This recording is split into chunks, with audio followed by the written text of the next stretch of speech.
Hi, everyone. My name is Tammy Brook. I'm founder of FYI Brand Group. I could not be more thrilled to be partnering with Bleacher Report Women's Network today to present a special edition of FYI Firesides, Women in Sports. We have a lineup of all-star women that I couldn't be more honored to be sharing this Zoom session with. We're going to share in real time how our industry is adjusting during this unprecedented time of the world being in quarantine and charging into digital strategy. So I'm excited to be thought partners with these amazing women, hear their stories, their journeys of how they got to where they are today and how they're pivoting their strategies as power women in sports. I'm super psyched to be here. Shout out to the BR Women's Network, all the ladies that are on here, Turner Sports, I see you. I'm hoping to have like a fun, dynamic conversation. These ladies have incredible backgrounds. They are something I hope to become one day. So I'm really excited to get to know you guys better and hopefully shed some light on the things that you do for your organizations and across the industry. So we're obviously in a super weird time. We don't need to go about the new normal. It's been 9 weeks for us. But tell me where you're sheltering in place, like what you guys are up to. I'd love to start kind of just where you are in the world.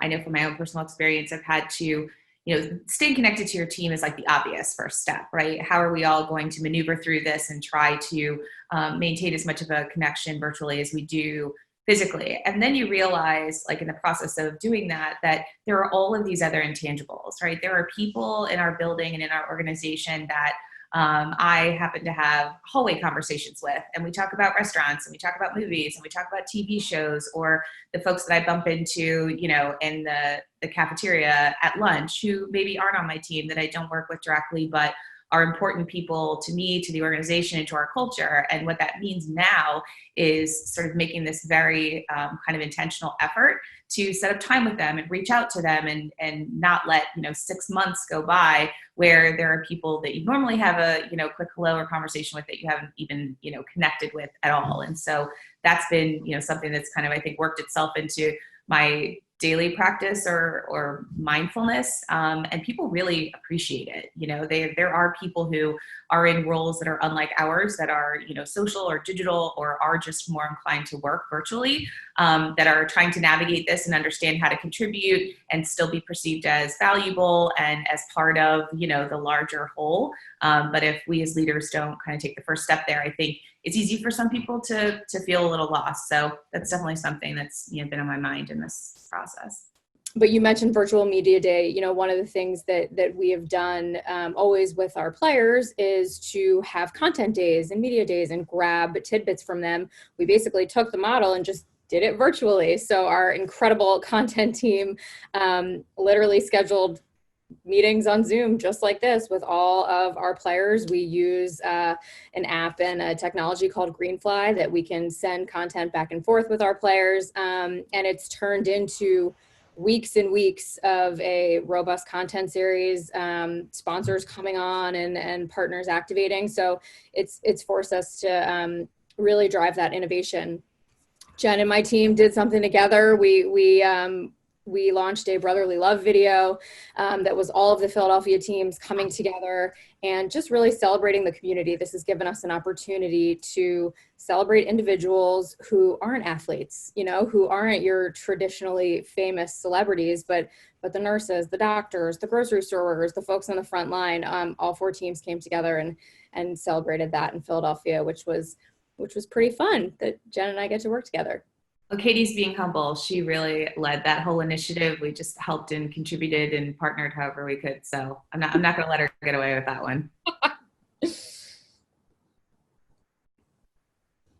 At BR, there's a lovely little painted sign behind me that says "Play On." That's from one of our creative executives named Rachel Roderman, who was pretty critical in this Stay and Play On initiative. And for us, it's like, sports is an escape, and BR is very much a celebratory landscape of fans who come to play, they come to engage, they come to watch their superheroes on these pedestals. And when you strip that away from them, we just wanted to capture the moment and what is everybody feeling and experiencing right now. And I think we all saw it on social media, which was there was a propensity to care about the human spirit and to support others by staying inside, like full stop. And I think we saw that globally. And then when you started to see the playfulness and the innovation of user-generated content and player-forward content, we just took a very quick survey of the landscape and said, how do we celebrate what our fans and the athletes are doing? And it's staying in and playing on. The spirit of sport is still alive and good. Just because it's on hiatus for a little bit doesn't mean you still can't celebrate the playfulness and honestly, the love of other human beings, as hard as this is to see how much loss there is in the world. And that campaign started as a PSA or a short form video that was then taken by the marketing group and turned into an e-commerce play that then benefits No Kid Hungry. So merch that then would be sold for charitable contributions. And I think that Stay and Play On is an ethos of our brand, very much symbolizes where we're going in the future. So that innovation that was forced in this new environment has sort of unlocked all of these opportunities that we're really excited about. Obviously, all the devastation that's happened with COVID is, the pandemic has been crazy, right? But one of the things that came out of the data was that people of color are much more impacted than other communities. And so one of the things that we're really proud of as it relates to that pivot is, taking NBA together and then really doing a virtual roundtable series that focuses specifically on communities of color and COVID. And so tonight, the episode is specifically about the Black community in COVID, and there'll be different iterations every Tuesday. But just to see how the team got together, the current and former players, the experts across various fields, to have a conversation in this way that is specific to what's happening in the communities, a really candid conversation, but also how can we activate as a community around how to bring about real change. And so I think that that's really been the heart and soul of a lot of what our, NBA values are and things of that nature, but to see the ability and what Karan has done to host all of these. So shout out to Karan to take that on, but it's something that we're really proud of that I wanted to highlight too, So our agency really, the center of everything is disruption and disrupting genres. So watching, we took a lay of the land. We saw that there was so much happening in every industry, in sports, music, fashion, social justice, around quarantine, around COVID. That is a huge win for us, was creating this series so that we could share information in real time, learn what's working. Like I just wrote down green fly. That's so great. That's a win right now. For us, the athletes that we represent they're superstars, but they're also beyond what they do on the court. They do other things. So that's the DNA. Doesn't matter if you're a starting player. It's just it's about what your interests are outside and just being a well-rounded brand. So with what we were seeing, and one of our clients, Damian Lillard, is also a rap star. And by his own, accord, he's gotten critical acclaim on his own. We have nothing to do with that. We can't take any credit for his track record. But when we saw what was happening on the content and the disruption of people getting together on IG Live, you're seeing that every minute. So we put together with him, he created 4 Bar Friday in 2013, as soon as he was hooping, and had a community of 60,000 unsigned artists. And we saw a way to just pivot it right into quarantine IG Live series and partnered with the Wikipedia of Music genius to really give it a boost. And he's had, everyone from E40 to, Exhibit to Trey Young on the show. And he's giving a platform for unsigned artists that are in quarantine. They're really, he's truly a hero in my opinion, because we're in quarantine right now. And so to get signed as an artist is even harder.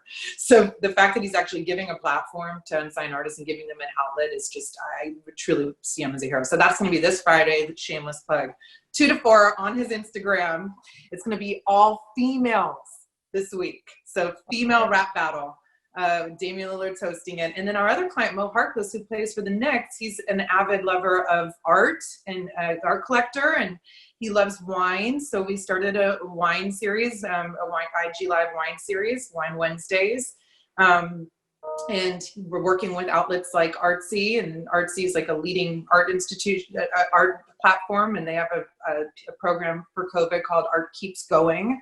And so just finding different ways to storytell around the interests outside, it's great. And on our Wine Wednesdays, we had Amari Stoudemire from Israel they were tasting the same wine from Tel Aviv and from LA, California at the same time. And it's just truly to see people connecting, two New York Knicks from different, you would never see this 3 months ago. So it's really, I call this every time I talk about these stories like this, it's a digital cultural renaissance. We can all explore, and I'm sure on Bleacher Report side, this is a great time to experiment. And I know, Rachel, like, this is the time to show proof of concept. Like, if something's working, this is the pilot. That could be the show, that could be the next big thing for these athletes after they're done or during the off season. So it's really exciting. And then another one we had was, we launched the Graduation 2020 t-shirt with Travis Scott and LeBron James on a Friday. We got tons of global recognition for getting this disruptive moment between Travis and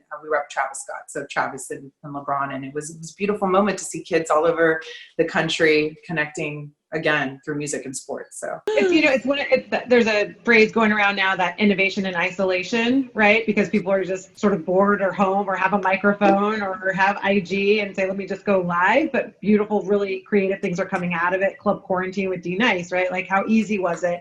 But so breathtaking and so great, and keeping people creativity and energy up. Same things going for players, and we're seeing things emerge. And especially on the content creation side, we're finding that, as amazing as our budgets are for great lighting and scripting and rehearsals and sets, we're finding that you can prop things up and people want to digest them. So, like, to Rachel's point, we can put 3 former guys together just to watch an old game and relive it and talk shit and have a great time. And people are soaking it up. They just want to watch really great content. They want to see that it's irreverent and organic and authentic, and it doesn't have to have these budgets that we're so used to. So once we sort of emerge out of this, it'll be interesting how we sort of transition that and say, what are the lessons that we've learned of how we can prop things up quickly, tangibly, fast, and capitalize on athletes having ideas and not have just the nuances that we had before. All the original content that's coming out. Also, just the fact that we get to see these players, these guys, as real men and real genuine people.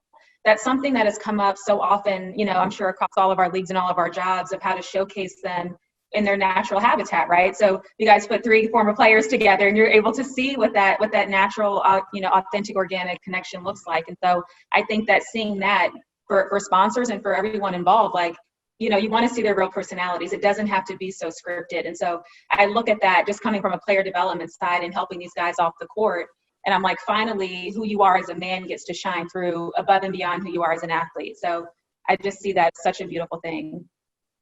The biggest decisions that we're making are related to the people, right? So our internal staff and also our talent. And, to Jennifer's point, everybody's experiencing this differently. And we've, as leadership, been, really given the permission to think about the people first versus the business. So not putting people in positions so that they're uncomfortable talking to them about real feelings, right? Like, if you're having a hard time, how much time do you need off? Or, if you're at capacity, what do you need? If you're not comfortable with going into the studio to produce a show, what is it that can meet your personal needs, as opposed to, let's just get business done. And that's been a great relief.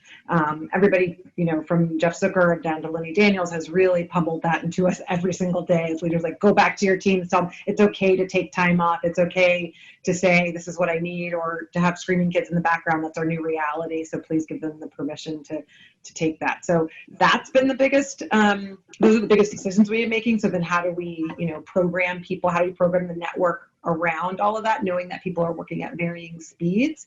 And then for our talent too, we, last week we had an all-in Turner talent call from across all of our properties and sports. So NBA, UEFA, E-League, just to get the collection together because they haven't seen each other. So on the business side, the internal talent teams, we talk every day, we have Zoom calls, but the talent haven't interacted with one another. So it was just sort of a lift your spirits, have a good time kind of thing. Obviously, Charles gets on and he sucks up most of the conversation, but that's okay. It's entertaining. But those are the things that I'm trying to not forget, is the culture and reminding people why they love working at Turner and BR. It's because we have this cool camaraderie and we do kooky things. And it's not just about the business. About me, like, I love hearing Jen's story and people like that. When we're looking to hire, like, one of the things we truly hire for is that diversity of thought. It makes us better. I think traditionally the sports industry was a little bit archaic. I always say we're these massive global brands. It's this like crazy misnomer of sports because we're a lot of our, especially at the team level, we're these like small mom and pop businesses. We're 200 people, so there's not as much innovation traditionally. And so I think, finding nowadays, especially, there's so much more opportunity for that sort of non-traditional path, not necessarily coming up through sports, which, by the way, I did. So like, I'm the boring person who started in ticket sales and did the whole thing. I worked at the league office. But I think, one of the things Jen said that I always say that resonates, really strongly is that being open-minded. I graduated college being like, oh, I want to do sports marketing. I had absolutely no idea what that meant. There's so many different things you could do. Look at the diversity on this panel and all of the different, roles that we play. And so there's so much to learn. So be open-minded. Like, I sold tickets, I sold sponsorship, I activated it. Now I'm in marketing. Like, the more you can learn and understand, I think the better off you are. So certainly be open-minded. My story is a little bit similar in the sense that I grew up as a tomboy. I was on a street with all boys, and I had a younger brother who played every single sport: water polo, baseball. And I was never a team sport person. I was always a downhill ski racer. Like, I tried to play tennis, I sucked. I tried to play soccer, I sucked. And karate I was actually good at. But I was a voracious watcher of NHL and NFL. And back in the day, we didn't have digital, so I would track stats in newspapers. And I just had this love of the logistics behind sports. And so I did grow up thinking I was going to be in sports. I wanted to produce the NFL halftime, or the Super Bowl halftime show, and the Olympics. And went to the University of Miami, the best football and baseball team at the time, the U Part 2, to be a sports journalist. That's what I really wanted to do. And I was a trainer for the baseball, football, and tennis teams. And I just thought that was my path. I took every internship I could through the ECHL hockey team. I was their trainer and their sports media person. And I supported all of our Miami teams through being an athletic trainer and being a sports medicine minor. And through a series of a lot of rejection and 20 years of just going through this course of falling into MTV and getting an internship and then falling into reality TV that really didn't exist until I was in college. I spent 20 years producing television that was all reality and unscripted, from every different format, from game show to one of my recent NFL series for Amazon. And it wasn't until 5 months ago that I joined sports full time. So it's sort of one of those 20-year circles of like, if you keep at it, like eventually it'll come around, or maybe it won't. But, it's all timing when it really boils down to it. But sports have always been a core part of my life, even though I'm not very good at playing them. Well, I definitely didn't think I was going to be in sports. I didn't really know about basketball. I'm Israeli, so my grandfather played Maccabi soccer in Haifa. I quickly loved, I was a cheerleader in high school in LA, so I always loved sports. But I was also like you, Jen. I was a psychology major and communications major, and I always thought I was going to be a therapist. But I realized to do what we do, we have to be therapists. So being able to deal with people is critical to our success. Understanding human psychology.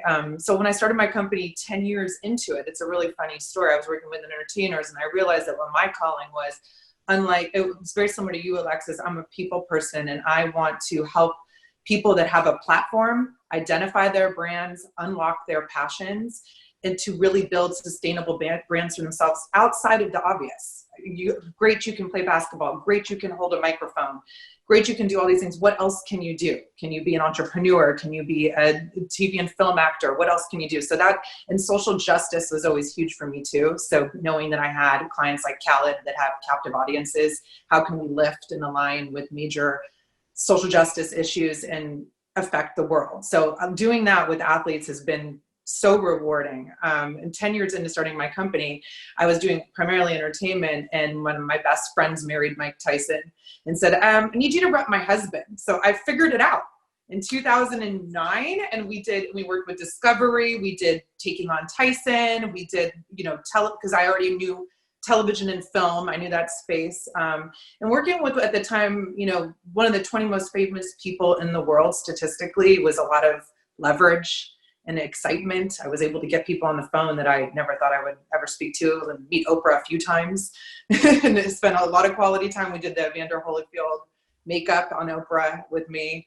And then from there, I got quickly into the NBA, word around a lot of the women behind the men. And I said this on the last panel, I wouldn't have the athletes that I have on my roster if it wasn't the women behind them, my tribe of wives that are NBA players' wives that are talking and saying, you know what, she helped my husband, you should talk to her. So a lot of my new business leads are coming from the community of women that believe in what I do and have seen what I've done. So I'm super grateful for that. And I wanted to make sure everyone knows that, that's watching.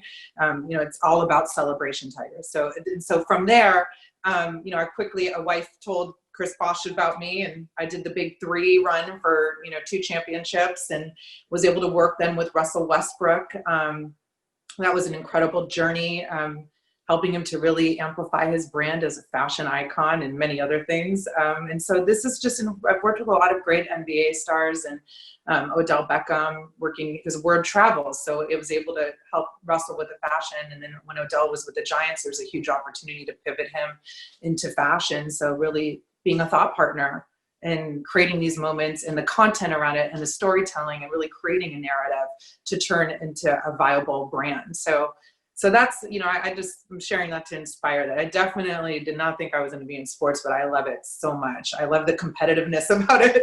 I love it. And I love the community of the women in this business. It's so inspiring.